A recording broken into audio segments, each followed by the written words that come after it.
Well, good evening. Thank you very much for joining me. Hi, good to be with you. I hope you're staying warm. And we'll wait a couple of seconds. See if anyone else joins us. Good. All right. Let's go ahead and pray, and we'll get started with our continued discussion of Noah. In the name of the Father, and of the Son, and of the Holy Spirit, one God. Amen. Glory to thee, our God. Glory to thee, O heavenly King, O Comforter, the Spirit of truth, who are in all places and fillest all things, the treasure blessings, and the giver of life. Come and abide in us. Cleanse us from every stain and save our souls, O gracious Lord. Holy God, holy mighty, holy immortal, have mercy on us. Holy God, holy mighty, holy immortal, have mercy on us. Holy God, holy mighty, holy immortal, have mercy on us. Glory to the Father, and to the Son, and to the Holy Spirit, now and ever, and unto ages of ages. Amen. O Holy Trinity, have mercy on us. Lord, cleanse us from our sins. Master, pardon our iniquities. Holy God, visit and heal our infirmities for thy name's sake. Lord, have mercy. Lord, have mercy. Lord, have mercy. Glory to the Father, and to the Son, and to the Holy Spirit, now and ever, and unto ages of ages. Amen. Our Father, who art in heaven, hallowed be thy name. Thy kingdom come, thy will be done on earth as it is in heaven. Give us this day our daily bread, and forgive us our trespasses as we forgive those who trespass against us. And lead us not into temptation, but deliver us from evil. For thine is the kingdom, and the power, and the glory of the Father, and of the Son, and of the Holy Spirit, now and ever, and unto ages of ages. Amen. All right, so 1 second. All right. So, good evening. Thank you again for coming around and joining me. I want to talk a little bit about some housekeeping. And then we'll get into the meat of today's discussion. The housekeeping is this. I don't know if you noticed, but in 4 weeks, we are going to be in Lent. So instead of these, we're going to have a pre-sanctified divine liturgy instead on our Wednesday evenings. So we're going to have to figure out what we're going to do at that point, if anything, and we'll see. I've also talked with Subdeacon Albert, and once we've had an opportunity to kind of get a little bit more time between us and the situation with COVID, he will begin his semi-regular lecture series that he used to do on Monday nights. So we will have that to look forward to sometime in the not too distant future, but probably after Lent. I'm not sure. We'll figure that out. Okay, but that way we're going to start stepping some things up, which is good. Okay, so as usual, if you do have any questions, the best way to reach me is through texting me if you have any questions that you'd like me to answer immediately. But otherwise, you can leave them in the live chat. We are going to start with Genesis chapter 9. And as is normal, we're going to do the Revised Standard Version as the primary, the introductory text. And then we'll look at some other texts as we go to maybe fill out, again, some more meaning to the text as we go. Okay, so again, if you have any questions, please feel free to ask them. Again, best they be germane to our topic or, something that helps to bring light to the text that we're reading. All right, so here we are. Genesis chapter 9, verse 8, and we're going to go to verse 17. Okay, and actually, let me put something before we get too carried away here. Sorry, let me do one more thing.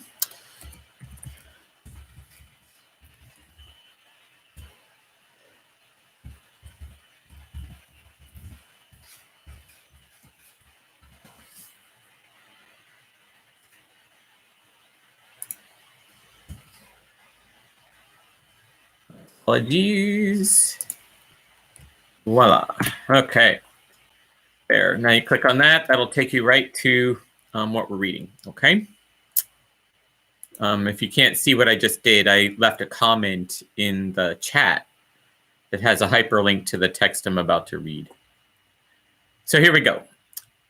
9:8 of Genesis. Then God said to Noah and to his sons with him, "Behold, I establish my covenant with you and your descendants after you, and with every living creature that is with you the birds, the cattle, and every beast on the earth with you, as many as came out of the ark. I establish my covenant with you, that never again shall all flesh be cut off by the waters of a flood, and never again shall there be a flood to destroy the earth. And God said, this is the sign of the covenant which I make between me and you and every living creature that is with you for all future generations. I set my bow in the cloud, and it shall be a sign of the covenant between me and the earth. When I bring clouds over the earth, and the bow is seen in the clouds, I will remember my covenant, which is between me and you and every living creature of all flesh. And the waters shall never again become a flood to destroy all flesh. When the bow is in the clouds, I will look upon it and remember the everlasting covenant between God and every living creature of all flesh that is upon the earth. God said to Noah, this is the sign of the covenant, which I have established between me and all flesh that is upon the earth. So aside from the repetitiveness of everything that's in there, which is pretty large, there's this important message.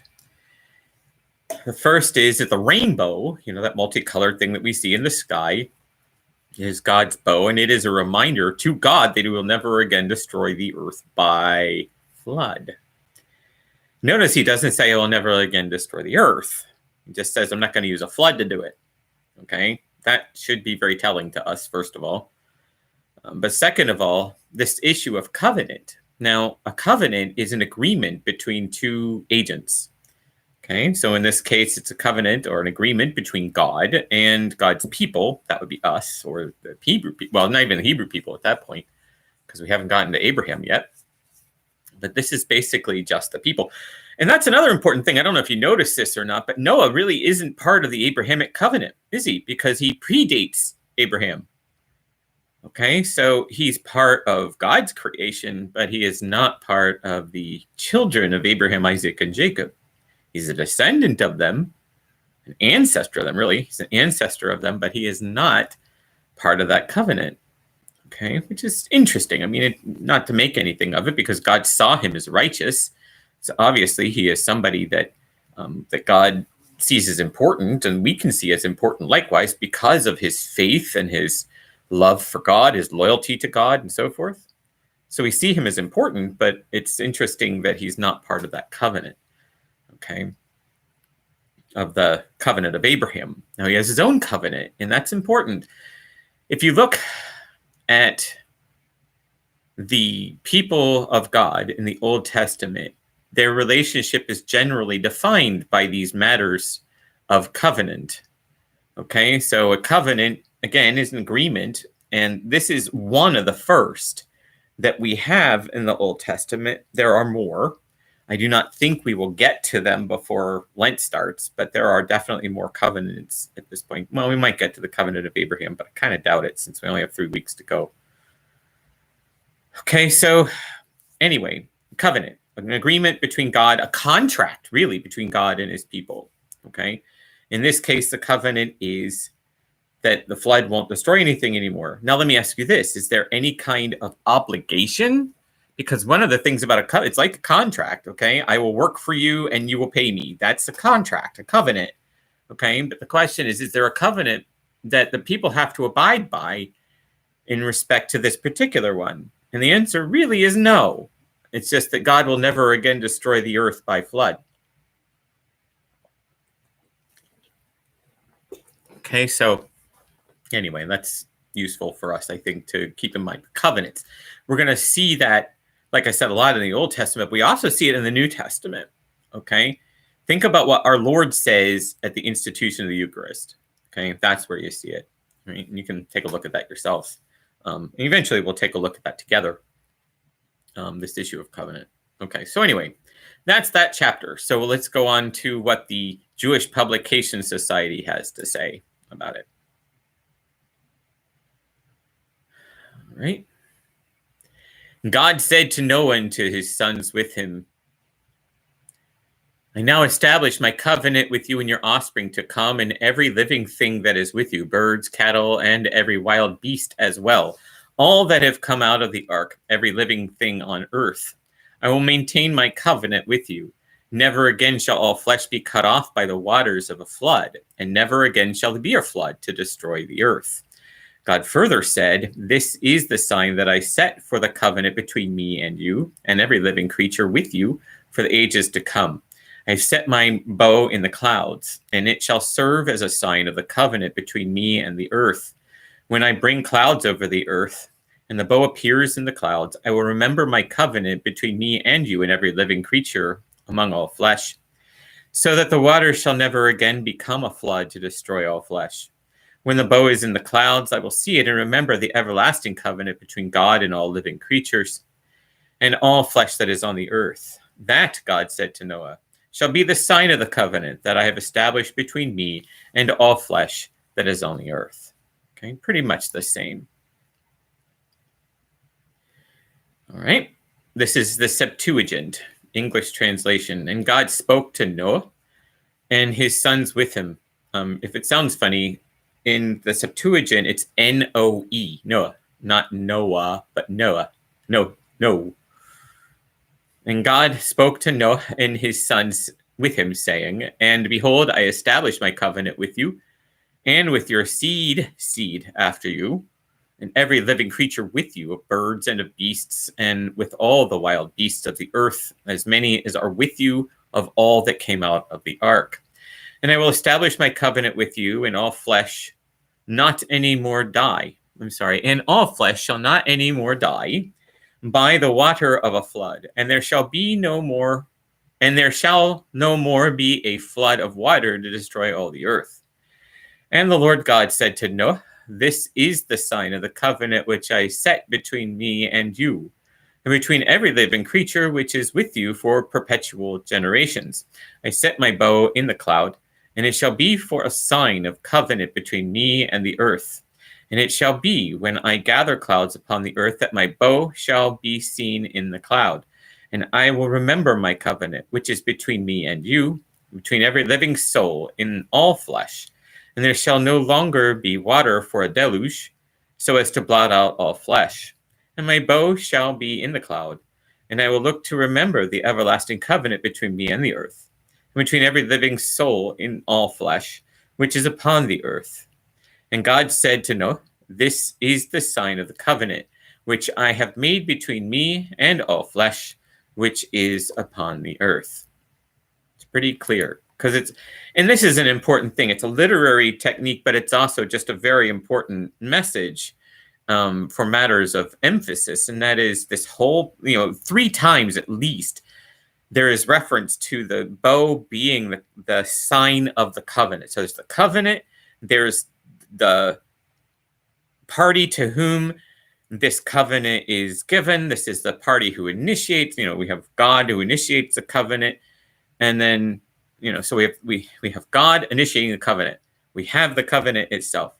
We have the people and beasts that are the receiving end of this covenant, and then we have the seal or the sign of the covenant, which is the rainbow. So all of those things. It's a transactional kind of agreement. Right? But again, one where God institutes and really doesn't give humanity or living creatures any kind of recourse to negotiate. It is just a covenant that God is establishing between him and his people. The people, again, don't even have to do anything to keep in good standing with this covenant. This is just a promise that God has made to never again destroy the earth by flood. Right. And then on to the message, the paraphrase. Then God spoke to Noah and to his sons, I'm setting up my covenant with you, including your children who will come after you, along with everything alive around you, birds, farm animals, wild animals that come out of the ship with you. I'm setting up my covenant with you that never again will everything living be destroyed by flood waters. No, never again will a flood destroy the earth. God continued, This is the sign of the covenant that I am making between me and you and every living thing around you and everyone living after you. I'm putting my rainbow in the clouds. It's the only and this is the only time that rainbow has been mentioned, by the way. I've said it, but it's a bow. It's not a rainbow in any other translation. I'm putting my rainbow in the clouds, a sign of the covenant between me and the earth. From now on, when I form a cloud over the earth and the rainbow appears in the cloud, I'll remember my covenant between me and you and everything living, that never again will floodwaters destroy all life. When the rainbow appears in the cloud, I see it and remember the eternal covenant between God and everything living, every last living creature on earth. All right. Is that it? Well, I'll just do that last sentence. And God said, "This is the sign of the covenant that I've set up between me and every living thing on the earth," and everything living on the earth. Excuse me. Okay, so there we go. All right. Okay, so again, if you have any questions, let me know, but we'll just continue to march on here otherwise. All right, so what I want to take you, I want you to take away from this particular thing. Number one, keep an eye out when you're reading the Bible and you're looking at the Old Testament in particular. Look for these covenants because they appear in numerous places. Okay. Numerous places. Right. So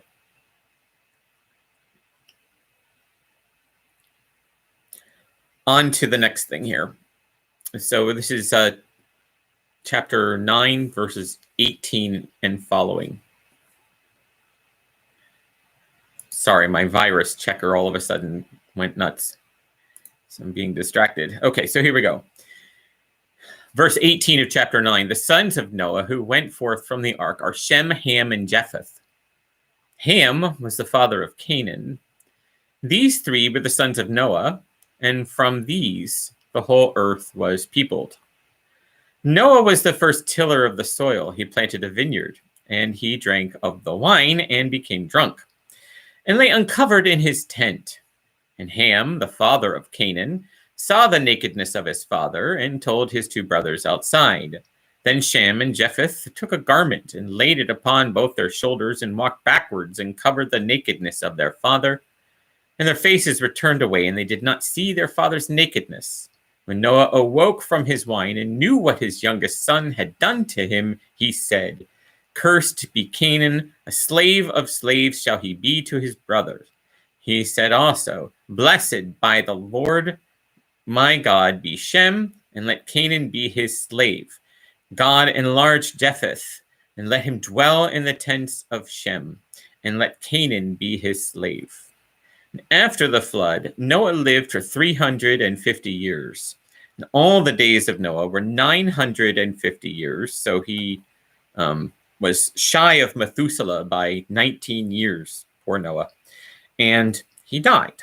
All right. So let's take a look at the other translations, and then I want to spend a little bit of time talking about this because it's really controversial and not pretty. Okay, so here we go. This is the Jewish Publication Society.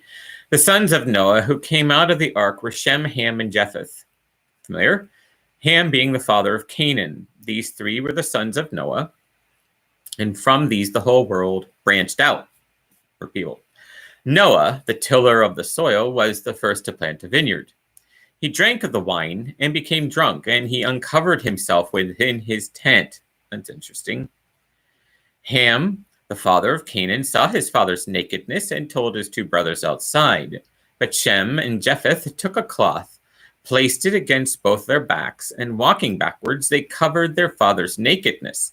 Their faces were turned the other way, so that they did not see their father's nakedness.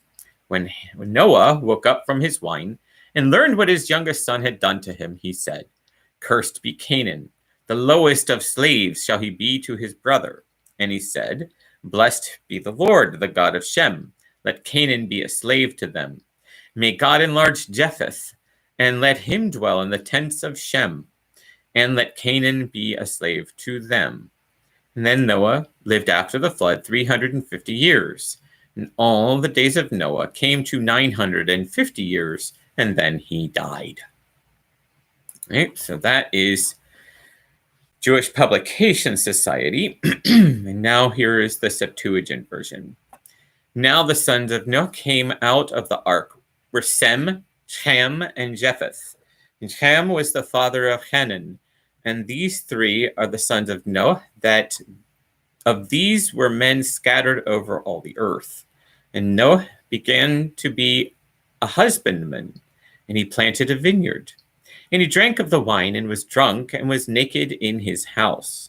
And Ham saw the father of Hanan, and Ham the father of Hanan saw the nakedness of his father, and he went out and told his two brothers without. And Sem and Japheth, having taken a garment, put it on both their backs and went backwards, and covered the nakedness of their father. And their face was backward, and they saw not the nakedness of their father. And Noah recovered from the wine, and knew all that his younger son had done to him. And he said, Cursed be the servant Hanan, a slave he shall be to his brethren. And he said, Blessed be the Lord God of Sem, and Hanan shall be his bondservant.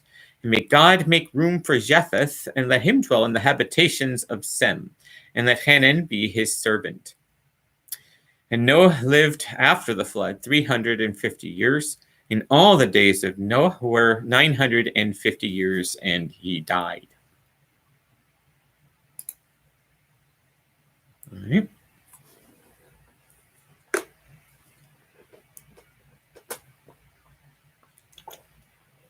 Okay, and this is the message. The sons of Noah who came out of the ship were Shem, Ham, and Japheth. And Ham was the father of Canaan. And these are the three sons of Noah, and from these the whole earth was populated. Noah, a farmer, was the first to plant a vineyard. He drank from its wine, got drunk, and passed out naked in his tent. Ham, the father of Canaan, saw that his father was naked and told his two brothers who were outside the tent. Shem and Japheth took a cloak, held it between them from their shoulders, and walked backwards and covered their father's nakedness, keeping their faces turned away so they did not see their father's exposed body. When Noah woke up with his hangover, he learned what his youngest son had done, and he said, Cursed be Canaan, a slave of slaves, a slave to his brothers. Blessed be God, the God of Shem, but Canaan shall be his slave. God prosper Japheth, living spaciously in the tents of Shem, but Canaan shall be his slave. Noah lived another 350 years following the flood. He lived a total of 950 years, and he died. All right, so I want to go back now. I want to take a look at this because there's something very controversial that comes out of this, okay? And I'll tell you what it is.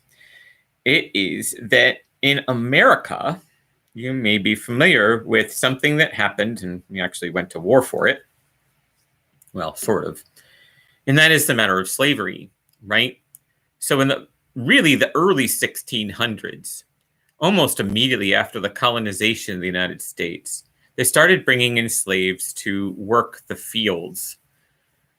Now, these slaves were basically taken from their homelands through one means or another. Very few went willingly, and they were brought to the United States after a long time through all sorts of different kinds of things. Eventually, they developed a system that just brought them straight over, but for the first part of it, they were other places and then relocated and yada, yada.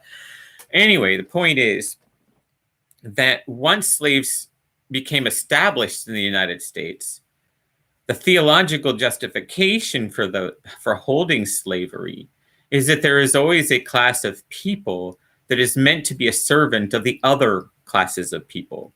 And I know that sounds really crazy to us, but you have to take my word for it. That's exactly what was done. And they said that the cultures of Africa, they asserted, were descendants of Ham. Okay, so they basically said that all of the slaves that were in the United States were descendants of Noah's son, Ham. And so because Ham reported or revealed the nakedness of his father to the other two, to Shem and to Japheth. Because he did that, he is cursed to be a slave forever to those other two.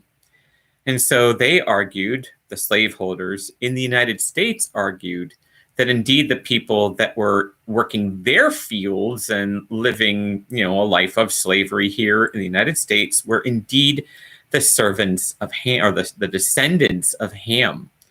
Okay, and so since God basically tolerated this curse of Noah, cursed be Canaan, to be a slave forever to his brothers. And so that was the justification that slaveholders used. They did it in absolute clear conscience. They had no qualms whatsoever holding these slaves because of Noah's curse on his son, Ham. It's unbelievable, but that's what happened. So, for generation upon generation, slaveholders would happily go to church. They would happily live a life, a so-called moral life, even though on their properties they had these human beings that were being treated as less than human. They were just basically workers of the field. I'm not going to get into some of the less pleasant things that were happening at that time, but the whole subjugation of that entire race of people was based on a flimsy theological argument that is founded right here in this particular passage in the book of Genesis. Now we look at that and we're like, how in the world could they have come to that understanding? But of course, we don't think like they do. And I'm not justifying what they did by any means, but they took this particular passage and they made it into their justification for having slavery. Okay, so God help them and us. As a result, treating a class of human beings as less than human, forcing, using whips on them and having them live in substandard housing and all of that kind of stuff. To this day, people say, well, slaves didn't have it so bad and so forth. Let's be brutally honest. I can't think of a single person that would want to trade places with a slave. And as soon as they get to that point where they say, yeah, I would be more than happy to trade places with a slave and live that life with whips and threats and raping and all of that, then we can start having a discussion about whether or not the quality of life for slaves was appropriate. I'm not really here to discuss that, and I can pretty much tell you that from a church perspective, slavery has always been despised. From an Orthodox perspective, I can't speak for churches outside of Orthodoxy, and nor do I want to. But again, getting back to my point, this is the justification that they use to say, well, yes, that's why we have slaves, because Noah cursed his son, and we're just basically carrying the curse on in these generations. Flimsy, but it's what they used, and they got away with it for hundreds of years. So there. Okay, so again, if you have any questions, please let me know. But that concludes chapter 9, and we'll move on to chapter 10, which will be pretty quick. Okay, because it's just it's another genealogy.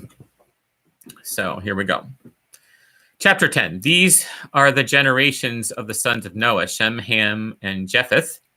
The sons were born to them after the flood. So the children of these three sons. The sons of Japheth, Gomer, Magog, Madai, Javin, Tubal, Meshech, and Tyrus. The sons of Gomer, Ashkenaz, Riphath, and Togarmah.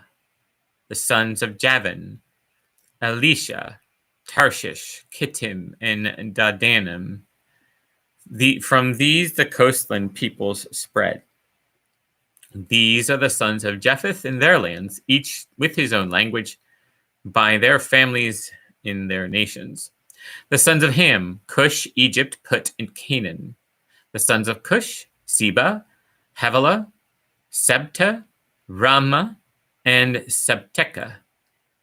The sons of Ramah, Sheba and Dedan. Cush became the father of Nimrod. He was the first on earth to be a mighty man. He was a mighty hunter before the Lord, and therefore it is said, like Nimrod, a mighty hunter before the Lord. The beginning of his kingdom was Babel, Erech, and Ekked, all of them in the land of Shinar. From that land he went into Assyria and built Nineveh, Rehoboth, Ir, Kala, and Resen between Nineveh and Kala. This is the great city. Egypt became the father of Ludim, Anamim,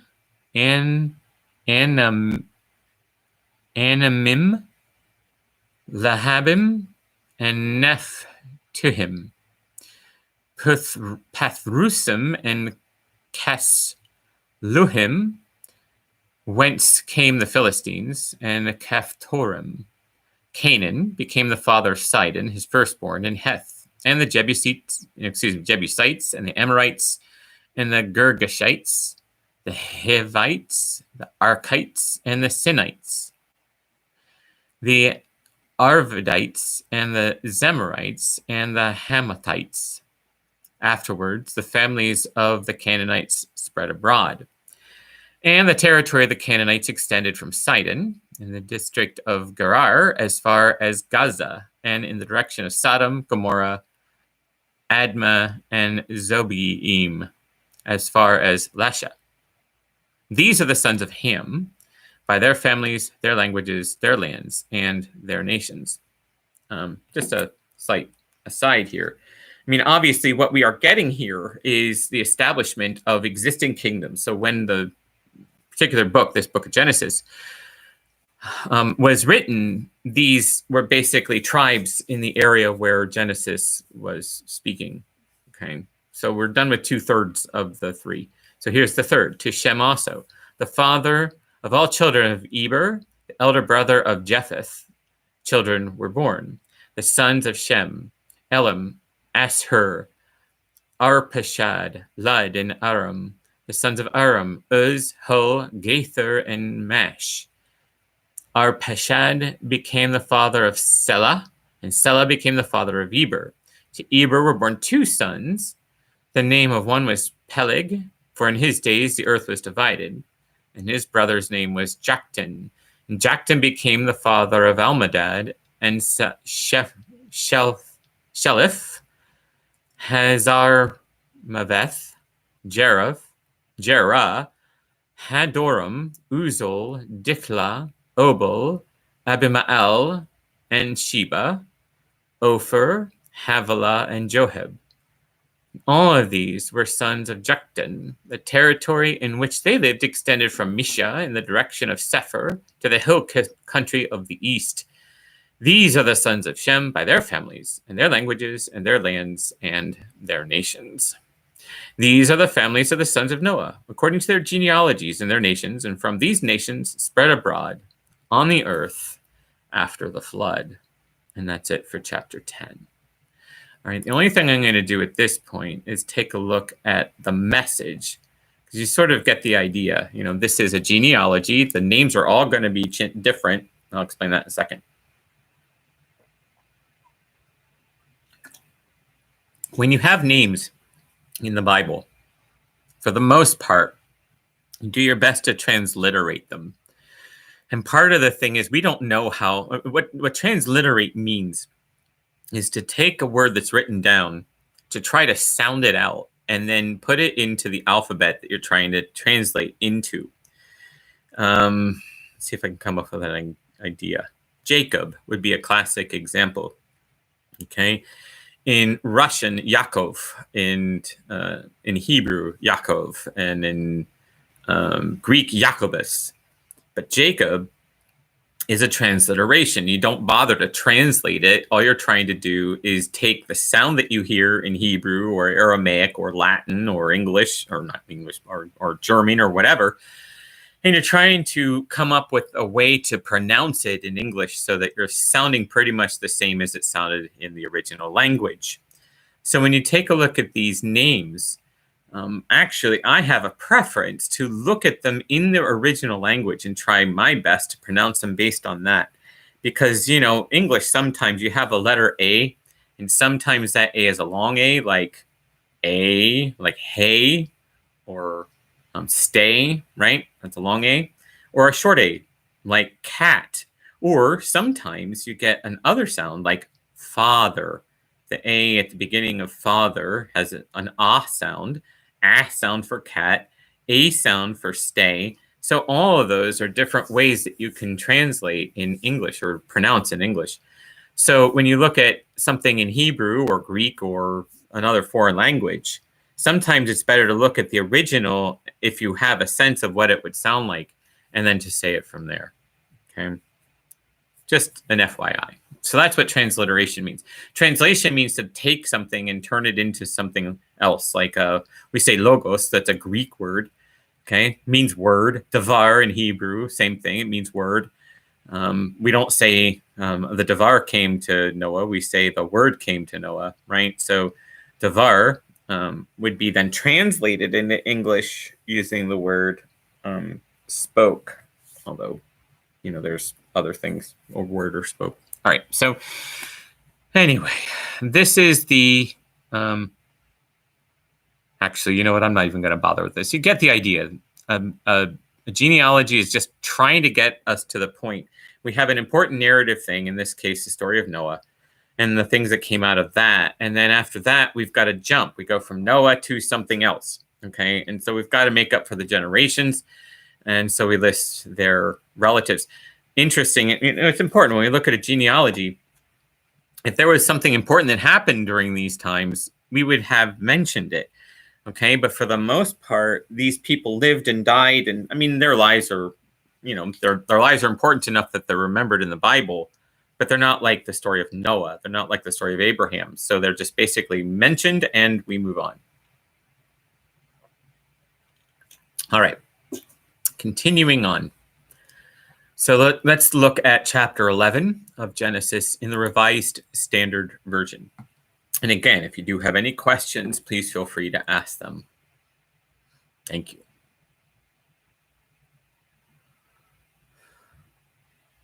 All right. Let's see. Give me 1 second. I'm going to figure out how many or how far I want to go. All right. We're going to go 1 to 26. Chapter 11. All right, here we go. Now, chapter 11 of Genesis. Now the whole earth had one language and few words. And as men migrated from the east, they found a plain in the land of Shinar and settled there. And they said to one another, "Come, let us make bricks and burn them thoroughly." And they had brick for stone and bitumen for mortar. Then they said, "Come, let us build ourselves a city with a tower in its top in the heavens, with its top in the heavens. And let us make a name for ourselves, lest we be scattered abroad upon the face of the earth." And the Lord came down to see the city and the tower, which the sons of men had built. And the Lord said, "Behold, they are one people, and they all have one language. And this is only the beginning of what they will do. Nothing that they propose to do will now be impossible for them. Come, let us go down and there confuse their language, that they may not understand one another's speech." So the Lord scattered them abroad from there over the face of the earth, and they left off building the city. Therefore its name shall be called, or was called, Babel, because there the Lord confused the language of all the earth. And from there the Lord scattered them abroad over all the face of the earth. Okay, so there we are. All right. Story of the Tower of Babel. All right.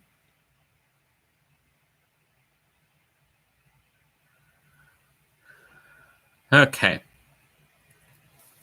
So this is Jewish Publication Society, chapter 11, verses 1 through 9. Everyone on earth had the same language and the same words, and they migrated from the east and came upon a valley in the land of Shinar and settled there. And they said to one another, "Come, let us make bricks and burn them hard." Bricks served them as stone, and bitumen served them as mortar. And they said, "Come, let us build a city and a tower with its top to the sky, to make a name for ourselves, else we shall be scattered over all the earth. And the Lord came down to look at the city and the tower that man had built. And the Lord said, if as one people with one language for all, this is how they have begun to act, then nothing that they may propose will be put out of their reach. Let us then go down and confound their speech, so that they shall not understand one another's speech. The Lord thus scattered them from there over the face of the whole earth, and they stopped building the city. That is why it was called Babel, because the Lord had confounded the speech of the whole earth. And from there the Lord scattered them over the face of the whole earth. Septuagint version. And all the earth was of one lip, speech. And there was one language to all. And it came to pass, as they moved from the east, they found a plain in the land of Shinar, and dwelt there. And the man said to his neighbor, come, let us make bricks, and bake them with fire. And the brick was to them for stone, and the mortar was bitumen. And they said, come, let us build to ourselves a city and a tower, whose top shall be to heaven, and let us make ourselves a name, before we are scattered abroad over the face of the earth.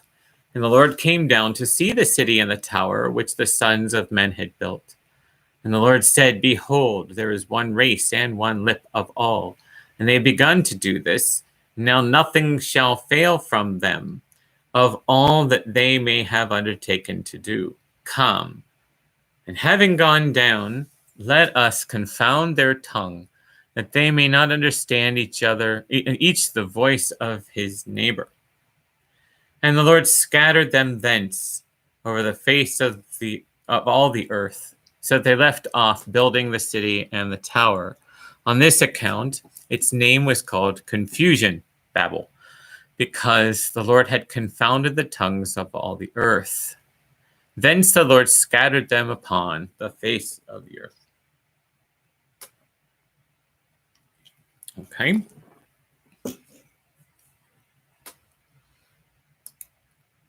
And then finally,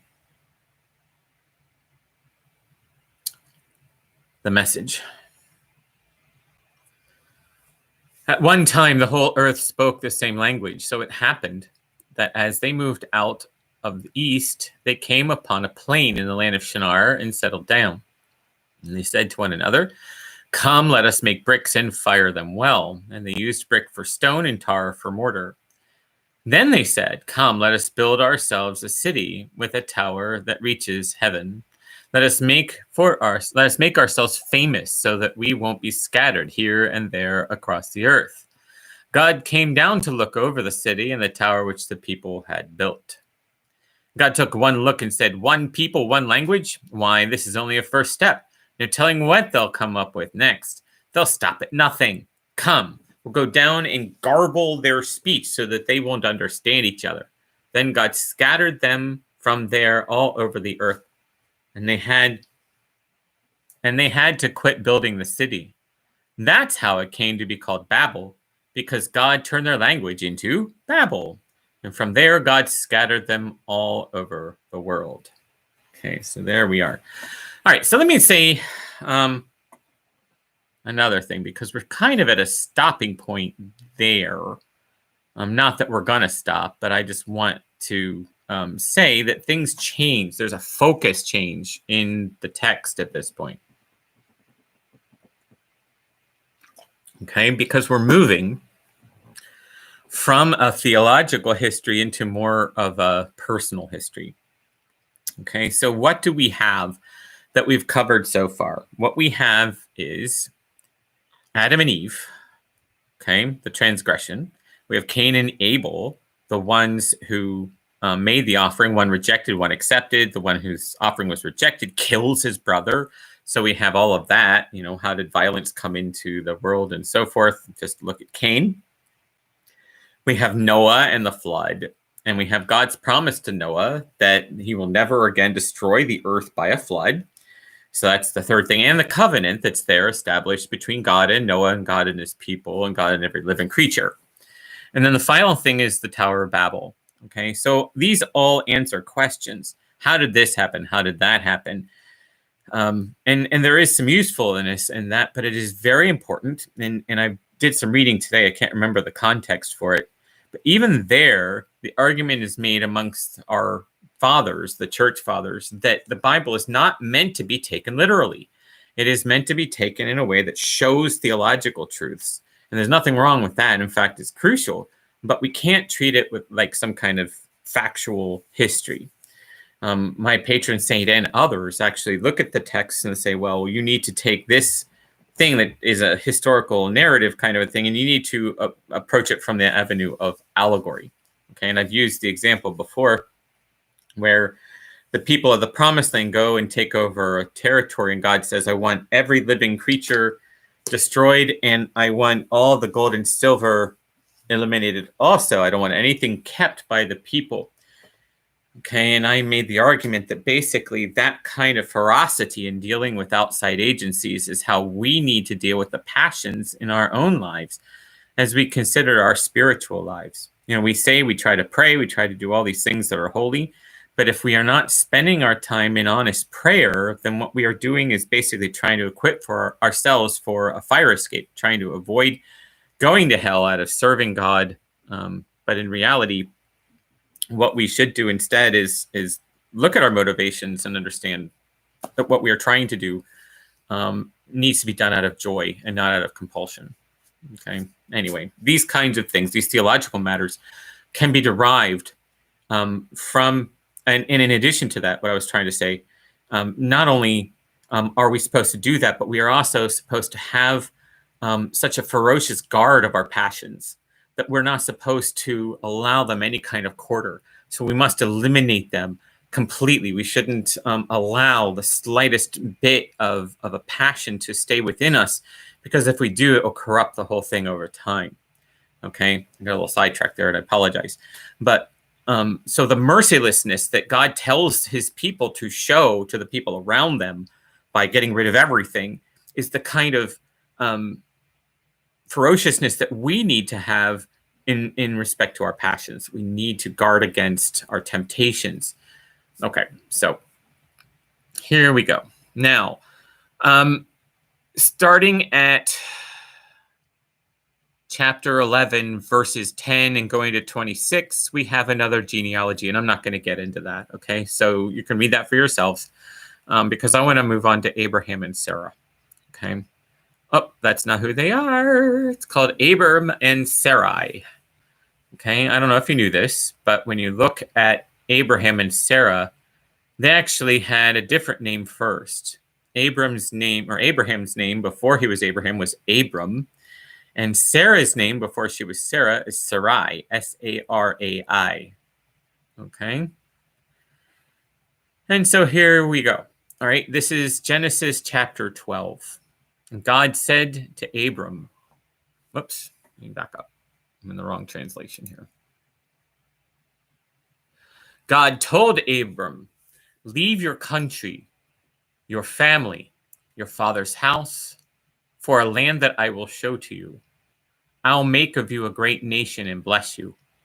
I'll make you famous. You'll be a blessing. I'll bless those who bless you, and those who curse you, I will curse. All the families of the earth will be blessed through you. Okay, I'm just going to stop right there. All right, let's look at the next. Oops. Oh. Wait a minute, what happened? Well, that's interesting.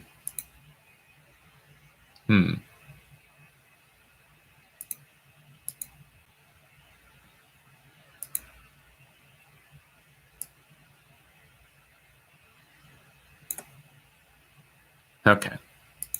Jewish Publication Society. The Lord said to Abram, go forth from your native land, from your father's house, to the land that I will show you. And I will make of you a great nation, and I will bless you, and I will make your name great, and you shall be a blessing. And I will bless those who bless you, and curse him that curses you. And all the families of the earth shall bless themselves by you. Okay. Septuagint. The Lord said to Abram, go forth out of thy land, and out of thy kindred, and out of the house of thy father, and come into the land which I shall show thee. And I will make of thee a great nation, and I will bless thee and magnify thy name, and thou shalt be blessed. And I will bless those who bless thee, and curse those that curse thee. And in thee shall all the tribes of the earth be blessed. And the message.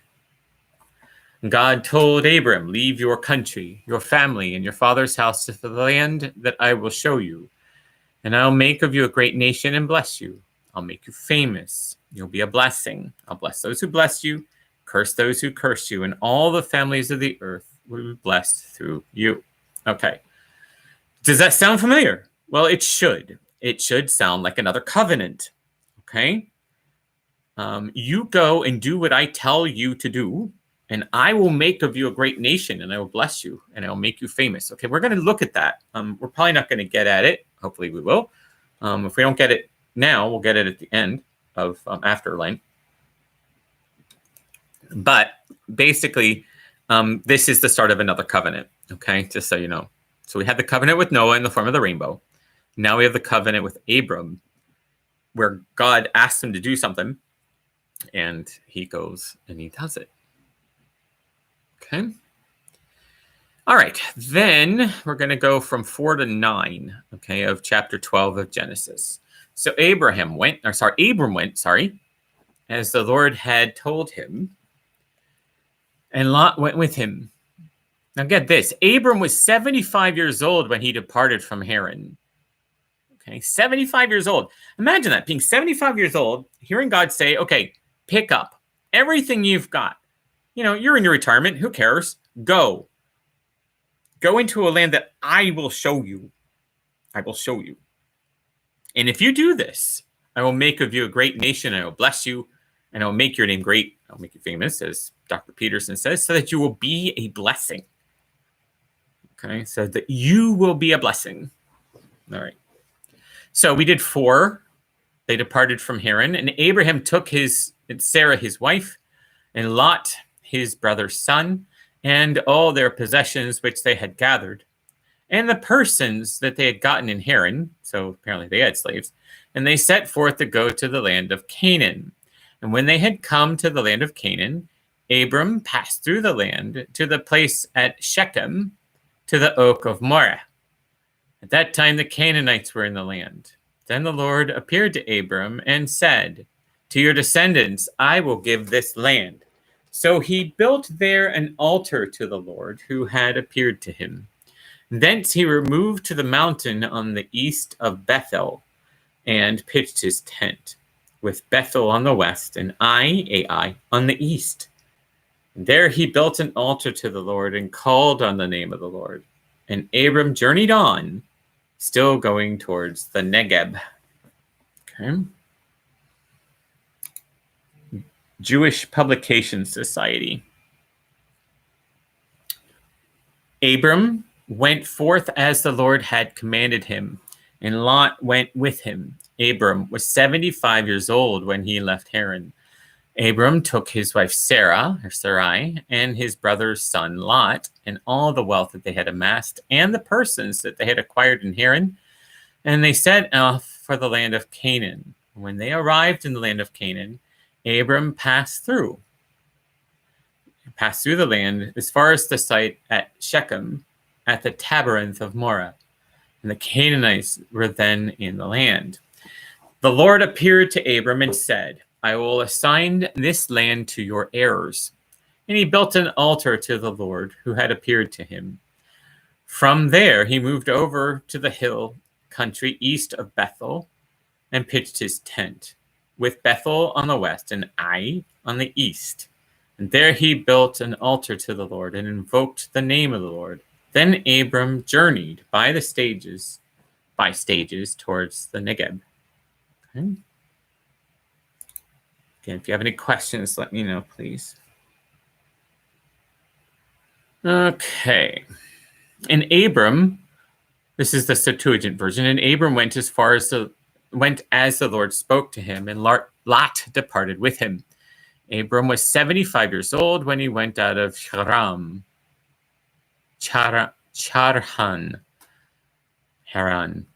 And Abram took Sarah his wife, and Lot the son of his brother, and all their possessions, as many as they had got, every soul which they had gotten in Charan, and they went forth to go into the land of Canaan.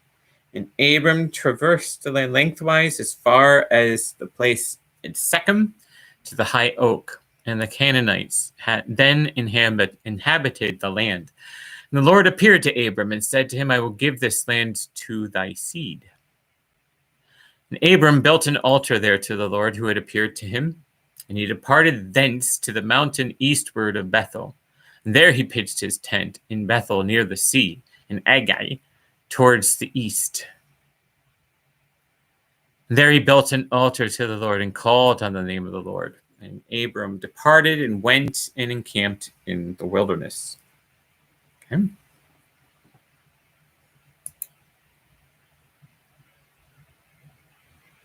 All right, and this is Dr. Peterson's. So Abram left just as God had said, and Lot went with him. Abram was 75 years old when he left Haran. Abram took his wife Sarai and his nephew Lot with him, along with the possessions and people they had gotten in Haran, and set out for the land of Canaan and arrived safe and sound.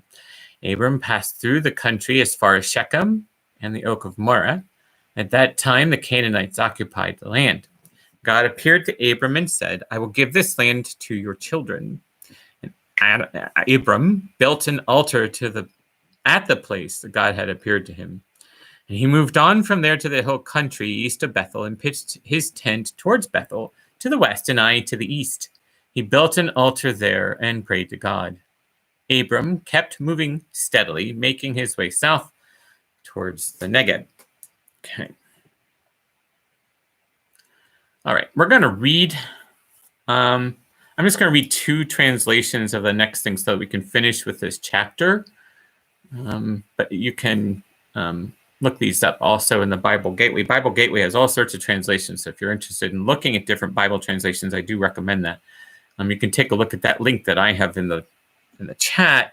But then there's a drop-down list that says all sorts of different Bible translations that you can take a look at, just so that you can see a different kind of thing. Okay, so verse 10 of chapter 12. Now there was a famine in the land, so Abram went down to Egypt to sojourn there. For the famine was severe in the land. When he was about to enter Egypt, he said to Sarai, his wife, I know that you are a woman beautiful to behold, and when the Egyptians see you, they will say, this is his wife. Then they will kill me, but they will let you live. Say you are my sister, that it may go well with me because of you, and that my life may be spared on your account.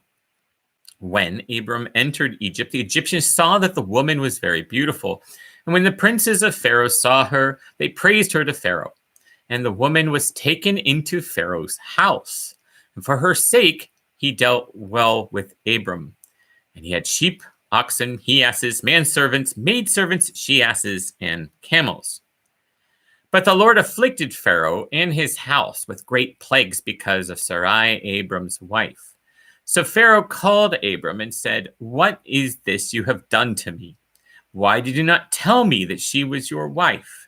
Why did you say she is my sister so that I took her for my wife? Now then, here is your wife. Take her and be gone. And Pharaoh gave men orders concerning him, and they sent him on the way with his wife and all that he had. Very interesting. All right, and this is the message. Then a famine came to the land, and Abram went down to Egypt to live. It was a hard famine. As he drew near to Egypt, he said to his wife Sarai, look, we both know you're a beautiful woman. When the Egyptians see you, they're going to say, aha, that's his wife, and kill me. But they'll let you live. Do me a favor. Tell them you are my sister. Because of you, they'll welcome me and let me live. When Abram arrived in Egypt, the Egyptians took one look and saw that his wife was stunningly beautiful. Pharaoh's princes raved over her to Pharaoh, and she was taken to live with Pharaoh. Because of her, Abram got along very well. He accumulated sheep and cattle, male and female donkeys, men and women servants, and camels. But God hit Pharaoh hard because of Abram's wife Sarai. Everybody in the palace got seriously sick. Then Pharaoh called for Abram, and said to him, "What is this you've done to me? Why didn't you tell me that she's your wife? Why did you say she's my sister so that I'd take her as my wife? Here's your wife back. Take her and get out." Pharaoh ordered his men to get Abram out of the country. They sent him and his wife and everything he owned on their way. All right. And actually, that's pretty accurate. So what? Well, I mean, pretty accurate for a paraphrase. Basically, that's what happened. Even though Pharaoh gave all of these things to Abram, because on the account of Sarai, he got to keep those things. He didn't have to give them back, but he had to get out. What an interesting thing this is. And it's not the first time. It's not going to, or it's not the first time. It is the first time, but it's not going to be the last time that we see Abram saying that to his wife. It happens a number of times, which is interesting to say the least, that Abram says to his wife, "Tell him you're my sister so that they don't kill me." Okay, and that becomes a staple to all of this. Okay, so just a couple of things to point out. The first is, with Abram, what we have is a 75-year-old man. Sarah is also quite elderly, but yes, she's so beautiful that they want to take her as a wife. So I don't know if there's inconsistency or what that is there, but obviously there are things at play here that we can't really get the answer to. God knows, not us. So we just kind of let them sit there.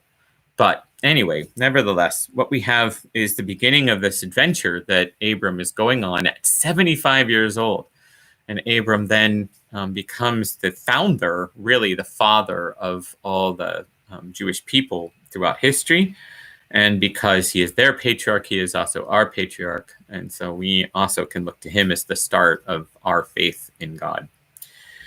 Okay, so that's good enough for today. We'll pick up with the next chapter. Give me 1 second. Let me highlight where we are. Actually, I'm looking at the wrong version. Excuse me 1 second. There we go. Okay. Sorry. There it is. This over here.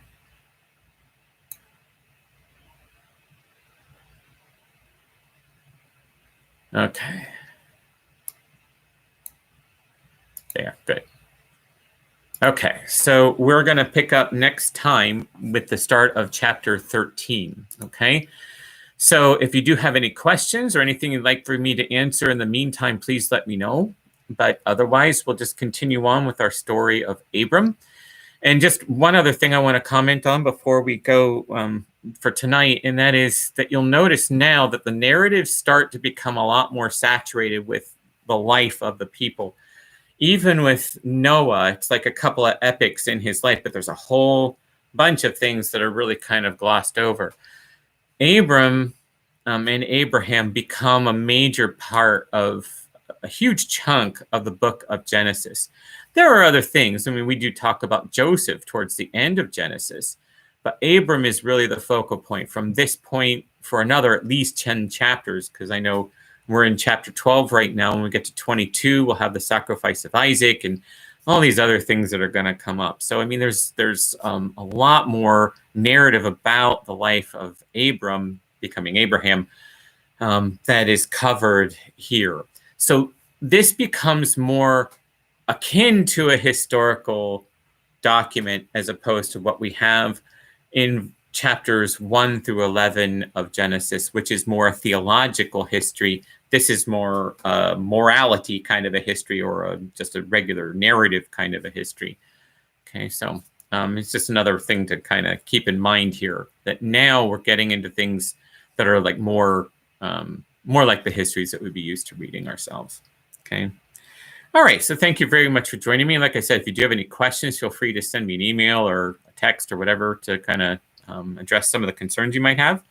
I do appreciate your time with me tonight. God bless you all, and God willing, we'll see you next week. Thanks for joining me. Good night.